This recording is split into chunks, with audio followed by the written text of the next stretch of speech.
Okay, we have been watching President Joe Biden address the nation on the withdrawal of U.S. forces from Afghanistan and the situation that we have all been witnessing. Some of the key quotes talking about, quote, if they, the Taliban, attack our personnel or disrupt our operation, the U.S. presence will be swift and forceful. We will defend our people. There is much more that we all need to pay attention to from what the president said. And to help us break this down and understand what happens next, we bring into the stream our correspondent in Washington, D.C., Jessica Smith. Jessica? Yeah, Adam, we did hear from the president there that he is sticking by his decision to withdraw troops from Afghanistan. He says he stands squarely behind the decision, and he went on to say the events that have unfolded over the past few days have shown that there is no good time to withdraw. He did admit that things have unfolded more quickly than the administration anticipated. Now, he went on throughout the speech to paint this picture as either a stay or go situation. He addressed criticism for his decision to withdraw troops, but he did not spend much time addressing the big issue here that we've heard from people calling it a catastrophe, a disaster, a debacle, and that is how the administration went about withdrawing these troops. He did say that the buck stops with me, that he is deeply saddened, but he does not regret the decision. But we are still seeing this criticism of this situation where you have Americans, allies, people who have helped the U.S. trying to get out of Afghanistan. And in the situation that we've seen at the airport there, those heartbreaking images, that is what people are really criticizing the president for there, is how he went about withdrawing. And he did not spend much time addressing that. He did not take questions from reporters. So that is going to be much more of what we see in the days ahead, how to get these people out of Afghanistan safely, how this happened, how this fell apart so quickly, and the administration seemingly was not prepared for it. So those are the questions that we'll be asking. We've even heard from the chair of the Senate Intel Committee saying in a statement that he is going to have to ask the tough questions why the administration was not prepared for a worst case scenario. So that's what we'll be hearing in the coming days as lawmakers get back to Washington and this situation continues to unfold.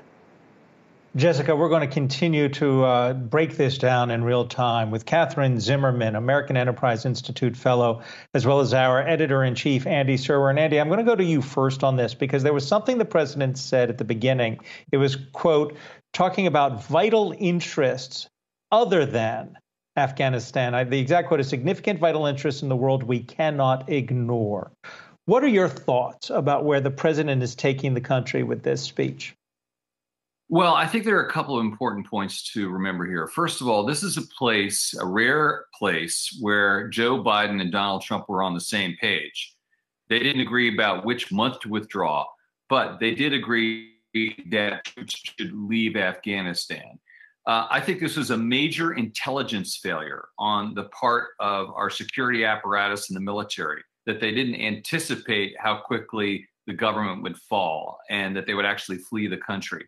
I think the fallout for Joe Biden might not be that severe because, A, the Republicans will have a hard time pointing a finger because they themselves agreed with this withdrawal.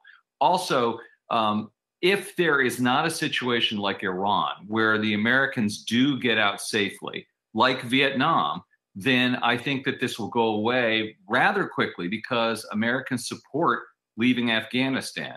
Also, a third last point. This is not a vital country economically for the United States, quite frankly. And so from a markets and economic standpoint, there's not really going to be any fallout at all. In fact, it becomes China's problem / opportunity. There are rare metals there, but the Chinese are interested. They're going to have to cope with this probably from the outside. So it really depends what happens over the next several days, I think, in terms of the fallout on this, Adam. And Katherine, I want to turn this next question over to you. This is Emily McCormick speaking, and I want to really focus in on one thing that President Biden mentioned, and that's what's happening now in Afghanistan could just as easily have happened 5 years ago or 15 years from now. And I'm wondering how you assess these remarks, as well as all of the commentary and the address that Biden gave just now to the nation. The president presented an argument that really created an idea of we either withdraw and this happens or we stay forever. And frankly, I think that was false. When you look at the president's decision to withdraw, he made it, but the criticism now is what we were doing in terms of withdrawal. The Afghans not registering for visas, it takes hundreds of days for the State Department to clear those visas. So many have tried and they weren't simply able to get them, which leads to the chaos now at the airport. The fact that we didn't actually exfiltrate our personnel and those that helped us in advance of the military drawing down, the fact that we had to send troops back to Afghanistan in order to secure the airport for this withdrawal raises questions about the planning that went behind the withdrawal decision. And I think that if you're looking at whether it would have happened 15 years from now or 5 years ago, certainly the Afghan government has not been strong enough to hold the country on its own. That's a very valid point to make. And the Afghan security forces have been designed to have Americans next to them to fight the counterterrorism fight on the ground. I think a clarifying point, just before I wrap up, is that American forces were not actually bearing the brunt of this fight at this stage. There were 2,500 troops. They were there primarily supporting the Afghan National Security Forces, who were the ones fighting the Taliban, and also to conduct the very necessary counterterrorism missions. It's scary to look at the revision of the intelligence assessments about the terror threat now from Afghanistan.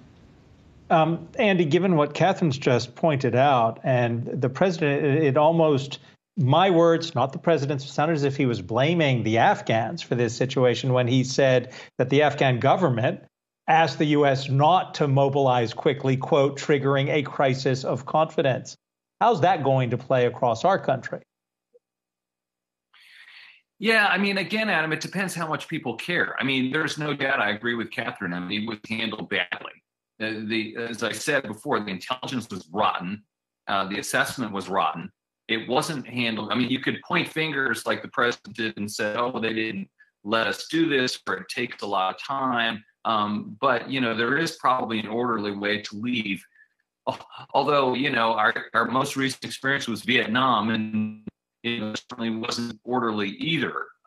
So, you know, it's hard. I mean, President Trump tried to negotiate with the Taliban, right? And that was not so successful either. I mean, negotiating with a fourth like the Taliban, of course, is by definition incredibly fraught. And then you have, you know, a third axis, which is the Afghan government. So trying to sort of parse through that is extremely difficult. And, you know, one wonders if our government simply said, we've had it and let's move more quickly here, and maybe more quickly than they should have.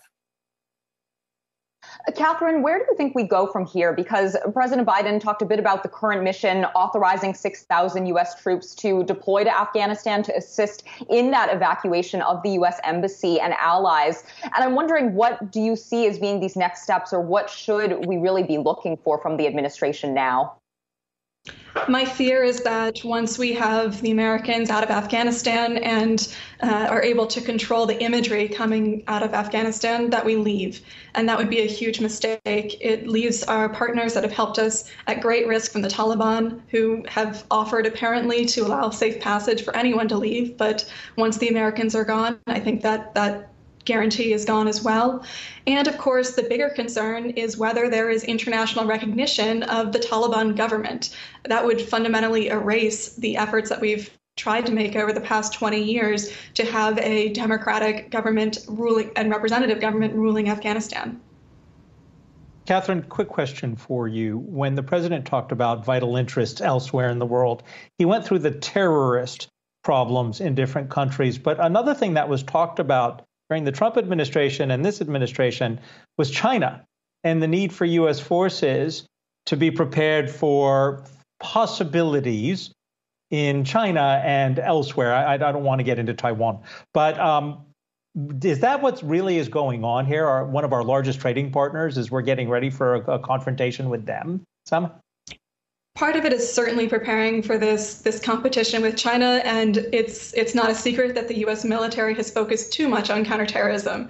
But when we're framing it as we have to leave Afghanistan in order to counter China or compete with China, I think that we have presented a wrong picture, because by the time that we got to the decision to withdraw, the mission in Afghanistan was a light footprint. It was sustainable. It was fundamentally designed to ensure that core American interests inside of that country were protected over the long term. That's gone now.